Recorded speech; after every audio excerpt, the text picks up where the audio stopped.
বাংলাদেশ নাকি চিপ তৈরি করবে।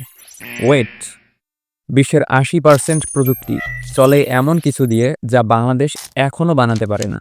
তাহলে প্রশ্ন হচ্ছে, আমরা কি শুধু ব্যবহার করেই যাব নাকি কোনো একদিন রপ্তানি করব? ১৯৭০ সালে দক্ষিণ কোরিয়া ছিল কৃষি নির্ভর দেশ। তাদের ছিল না ফ্যাক্টরি, ছিল না কোনো প্রযুক্তি। তারা পরিকল্পনা করলো, আমরা সস্তায় মানুষ দিতে পারি, শেখাতে পারি, তাহলে প্রযুক্তি কেন নয়? স্যামসাং শুরু করলো চিপ ডিজাইনের কাজ।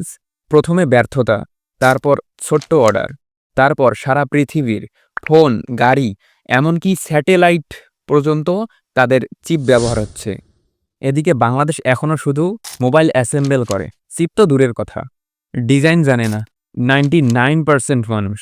তবে যে জাতি সফটওয়্যার এক্সপোর্ট করে, এআই শিখছে, মাইক্রো কন্ট্রোলারে আগ্রহ নিচ্ছে, তারা কি পারবে না? অবশ্যই পারবে। সিলিকন দিয়ে শুধু চিপ নয়, ভবিষ্যৎ গড়া যায়।